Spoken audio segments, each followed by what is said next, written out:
Welcome back to our series on the Psalms. Today we're going to be looking at Book 3, which covers Psalms 73 to 89.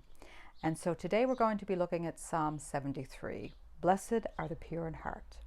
Come and join me in the sanctuary. Psalm 73. Surely God is good to Israel, to those who are pure in heart. But as for me, my feet had almost slipped. I had nearly lost my foothold. For I envied the arrogant when I saw the prosperity of the wicked. They have no struggles. Their bodies are healthy and strong. They are free from common human burdens. They are not plagued by human ills. Therefore pride is their necklace. They clothe themselves with violence. From their callous hearts comes iniquity. Their evil imaginations have no limits. They scoff and speak with malice. With arrogance they threaten oppression. Their mouths lay claim to heaven, and their tongues take possession of the earth. Therefore their people turn to them and drink up waters in abundance. They say, "How would God know? Does the Most High know everything?" This is what the wicked are like. Almost free of care, they go on amassing wealth. Surely in vain I kept my heart pure, and have washed my hands in innocence. All day long I have been afflicted, and every morning brings new punishments. If I had spoken out like that, I would have betrayed your children. When I tried to understand all this, it troubled me deeply, till I entered the sanctuary of God. Then I understood their final destiny. Surely you place them on slippery ground. You cast them down to ruin.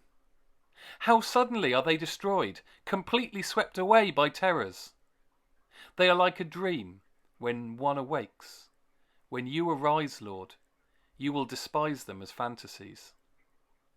When my heart was grieved and my spirit embittered, I was senseless and ignorant. I was a brute beast before you. Yet I am always with you. You hold me by my right hand. You guide me with your counsel, and afterwards you will take me into glory. Whom have I in heaven but you? And earth has nothing I desire besides you. My flesh and my heart may fail, but God is the strength of my heart, and my portion forever. Those who are far from you will perish. You destroy all who are unfaithful to you.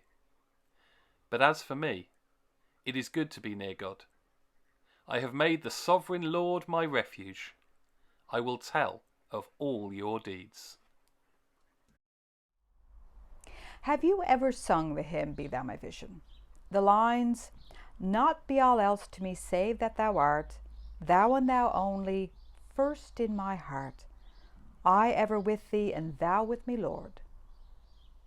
These lines from that hymn, they're all inspired by this psalm.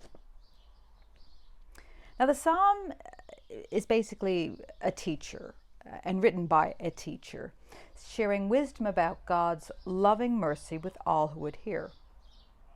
And the teacher tells us that purity of heart is to will one thing, the love of God, as Soren Kierkegaard reminds us. It is this purity of heart, this love of God, which embraces the gracious invitation of God to life anew, life in abundance, and life eternal. And yet the teacher sees that it isn't as straightforward as that. Those who seem not to have this singleness of vision, this purity of heart, who seem by their actions not to have embraced God's gracious invitation, they seem to be doing quite well, thank you very much. And he becomes quite annoyed by all that. Not that that resonates in the 21st century at all. Of course it does. The sun still shines on those who believe there is one rule for one and one for another. The moon at night lights up the sky for those who work for peace and for those who divide humanity and destroy creation. It is one of the gifts of the Psalms. that they speak of the human experience in all of its joys and its messiness and everything in between. So the teacher comes to the sanctuary and offers this troubling question to God. And then God helps him see. The loving kindness of God is not about how those who oppose God's ways prosper, nor is it deemed null and void when righteous people suffer. No, indeed. The teacher comes to understand that true misery is to be separate from God. True peace and hope is to be with God, to know that in life, in death, in life beyond death, God is with us and we are not alone.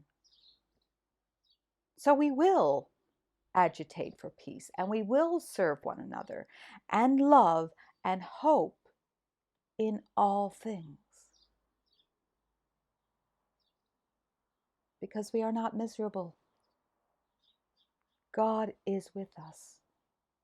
And we embrace God's vision of justice, love, and hope for all.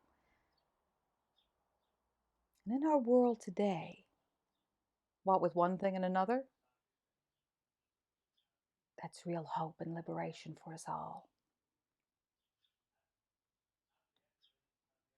Sisters and brothers, whatever this day looks like for you, may it be a day of blessing and peace. And may you know that God is not far, but very near to you and to us all. God bless you this week, and I'll see you next week. God bless.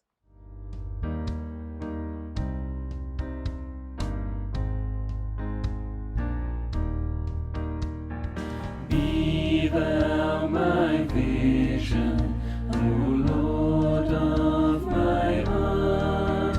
Be all else but naught to me, save that thou art.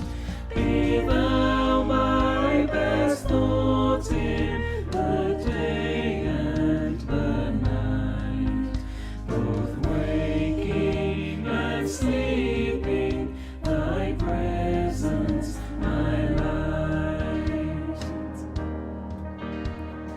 Be thou my wisdom, be thou my true word, be thou ever with me, and I with thee, Lord. Be thou my great Father, thy child let me be. Be thou in me dwelling, and I one with thee. Be thou my breastplate, my sword for the fight. Be thou my whole armor, be thou my true might. Be thou my soul's shelter, be thou my strong tower. O raise thou me heavenward, great power, my power.